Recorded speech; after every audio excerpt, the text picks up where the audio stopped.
Dear student, SPCS education channel में आपका स्वागत है। आज का टॉपिक है meaning and definition of magic, जादू की अर्थ एवं परिभाषा। BPSC के आगामी होने वाली परीक्षा के लिए यह टॉपिक काफ़ी इम्पोर्टेंट है। इससे पहले भी यह टॉपिक कई बार पूछा जा चुका है, इसलिए आपसे आग्रह है कि टॉपिक को ध्यानपूर्वक सुनें और इस चैनल को लाइक, शेयर और सब्सक्राइब करें, ताकि कोरोना काल की संकट की घड़ी में सुदूर ग्रामीण क्षेत्र में रहने वाले भाई एवं बंधु को भी एंथ्रोपोलॉजी ऑप्शनल का पूरा लाभ मिल सके। तो आइए टॉपिक की ओर चलते हैं। जादू का अर्थ एवं परिभाषा। व्यक्ति जब कुछ निश्चित तरीकों से अतिमानवीय अथवा अलौकिक शक्ति को अपने बस में करके अथवा उस पर नियंत्रण स्थापित करके उस अलौकिक शक्ति का प्रयोग अपनी इच्छानुसार अशुभ अथवा अशुभ कार्य के लिए करना ही जादू कहलाता है।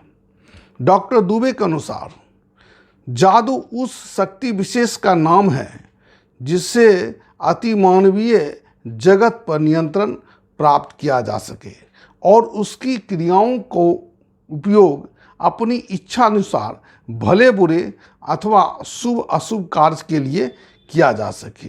इस परिभाषा के आधार पर जादू के निम्नलिखित 3 विशेषताओं का उल्लेख किया जा सकता है।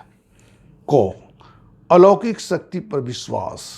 खो जादू एक विशेष शक्ति है जिसके सहारे अलौकिक शक्ति को नियंत्रित किया जा सकता है।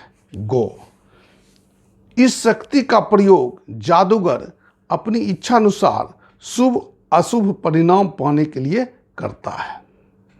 श्री मेलिनोवस्की ने जादू की परिभाषा के संबंध में लिखा है कि जादू विशुद्ध व्यवहारिक क्रियाओं का योग है जिन्हें उद्देश्यों की पूर्ति के साधन के रूप में प्रयोग किया जाता है।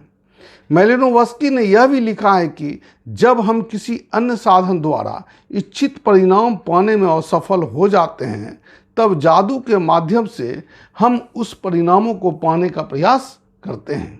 इस प्रकार से मेलिनोवस्की ने जादू के व्यवहारिक पक्ष पर बल देते हुए कहा है कि आदिवासियों के जीवन में अनेक ऐसी समस्याएं आती है जिसके समाधान के लिए वे जादू का सहारा लेते हैं। आधुनिक समाज में भी जब कोई व्यक्ति बीमार पड़ जाता है और उसका इलाज उपलब्ध संसाधन द्वारा संभव प्रतीत नहीं होता है तो व्यक्ति निराशा में जादुई क्रियाओं का सहारा लेता है। श्री फ्रेजर ने जादू की परिभाषा देते हुए लिखा है कि जादू इस आधार पर एक आभासी विज्ञान है कि कार्य कारण संबंध के एक अटल नियम के अनुसार यह प्रकृति पर दबाव डालता है। इस प्रकार से श्री फ्रेजर के अनुसार जादू प्रकृति पर नियंत्रण पाने का एक साधन है। जादू क्रियाओं के तत्व, elements of magical acts. Doctor Dubey के अनुसार जादुई क्रियाओं में मुख्यतः 3 प्रकार के तत्वों का समावेश रहता है। नंबर 1, मंत्र के रूप में कुछ शब्दों का उच्चारण। ऐसा देखा जाता है कि जादू करने वाला व्यक्ति जादुई क्रिया करते समय विशेष ढंग से अत्यंत धीमी आवाज़ में कुछ शब्दों का उच्चारण करता है जिसे आमतौर पर स्पष्ट रूप से सुना नहीं जा सकता। ये मंत्र कहलाता है जो सर्वाधिक महत्वपूर्ण होता है और इसे गुप्त रखना आवश्यक होता है। नंबर 2, मंत्रोच्चारण के साथ कुछ विशिष्ट क्रियाएं। मंत्रोच्चारण करते समय व्यक्ति नाटकीय ढंग से विशेष प्रकार की क्रिया भी करता है और ऐसा विश्वास किया जाता है कि मंत्रोच्चारण तथा विशिष्ट क्रियाओं का सम्मिलित प्रभाव ही उद्देश्य की प्राप्ति में सहायक होती है। नंबर 3, जादू करने वाले व्यक्ति की विशिष्ट स्थिति। जिस अवधि में जादू क्रिया संपन्न की जाती है उस अवधि में व्यक्ति को कुछ विशिष्ट चीज़ों को खाने पीने की मनाही तथा कुछ व्यवहारों की भी मनाही होती है। मेलिनोवस्की ने भी जादुई क्रियाओं की चर्चा करते हुए निम्नलिखित 4 तत्वों की चर्चा की है। नंबर 1, मंत्र। मंत्र प्रत्येक जादुई क्रिया का सर्वप्रथम और आधारभूत तत्व होता है। जिसके बिना जादुई क्रिया संपन्न नहीं हो सकती, तथा मंत्र ही वह शक्ति होती है जो अति प्राकृतिक शक्ति पर दबाव डालकर अपना अभिष्ट सिद्ध कर लेती है। मंत्र को अत्यंत ही गोपनीय रखा जाता है।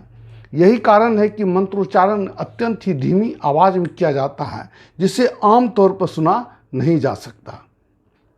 नंबर 2, भावों एवं संवेगों की अभिव्यक्ति, एक्सप्रेशन ऑफ प्रॉपर इमोशंस। प्रत्येक जादुई क्रिया किसी न किसी प्रकार के उद्देश्य की पूर्ति के लिए किया जाता है। जादू करने वाले व्यक्ति के चेहरे पर जादू के उद्देश्य के अनुसार भावों की अभिव्यक्ति का होना आवश्यक है एवं ऐसा विश्वास किया जाता है कि इन संवेगों को जाहिर करने से मंत्रों को बल मिलता है। उदाहरण स्वरूप, यदि जादू का उद्देश्य दुश्मन को मारना या हानि पहुंचाना होता है तो जादूगर अपने चेहरे पर क्रूरता एवं क्रोध का भाव प्रकट करते हुए मंत्रों का उच्चारण करता है। लेकिन यदि जादू का उद्देश्य कल्याणकारी हो तो जादूगर के चेहरे पर शांति के भाव की अभिव्यक्ति होती है। नंबर 3, नियमबद्धता, रूल्स। जादू क्रिया की सफलता के लिए आवश्यक है कि जादूगर जादू से संबंधित नियम एवं अनिवार्य निषेधों का कठोरता से पालन करे। नंबर 4, भौतिक पदार्थ। प्रत्येक जादुई क्रिया के लिए कुछ निश्चित प्रकार के भौतिक पदार्थ भी प्रयोग में लाए जाते हैं, जैसे कटार, चाकू, मदिरा इत्यादि। एवं ऐसा विश्वास किया जाता है कि इन भौतिक पदार्थ के प्रयोग के बिना जादू अपना प्रभाव नहीं दिखलाएगा।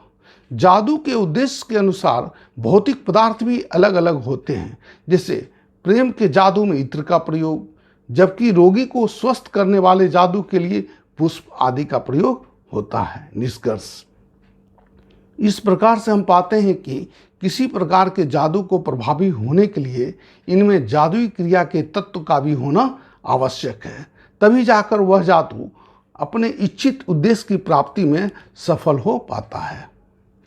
इसके साथ ही यह क्लास समाप्त होता है। धन्यवाद।